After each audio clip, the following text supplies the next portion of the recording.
আশ্চর্য, 1 বছর তোর সঙ্গে আলাপ, তোকে দিয়ে কোনোদিন উল্টো পাল্টা বা নোংরা কাজ করিয়েছি বল?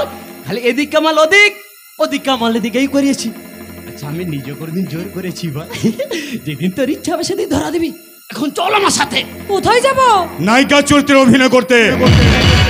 নায়িকা চরিত্রে অভিনয়?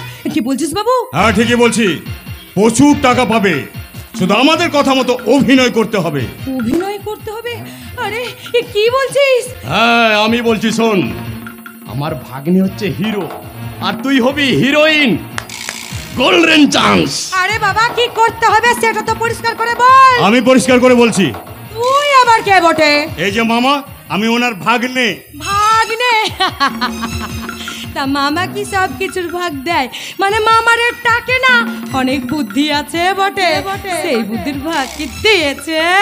কি আশ্চর্য, ভাগ্নে তো আমার বুদ্ধিতেই চলে। আমি ভাগ্নকে খুব ভালোবাসি, তাই ওর ভবিষ্যৎ আমি দায়িত্ব নিয়ে গড়ে দেবো। হ্যাঁ, তাহলে তার ভেবে খেতে হবে নাই, এই রাস্তায় বসতে হবে, থালা হাতে নিয়ে রাস্তায় বসতে হবে। এই বাজে কথা বলবি না, উল্টা পাল্টা কথা বলবি না। আমি সাদা সিধেই বলছি। এবার বল, আমাকে তো কিসের প্রয়োজন বল? তোমাকে আর রাস্তায় রাস্তায় ফেরি করতে হবে না, প্রচুর টাকা পেয়ে যাবে। তাই বলে করে উল্টা পাল্টা কাজ আমি করবো নাই। হ্যাঁ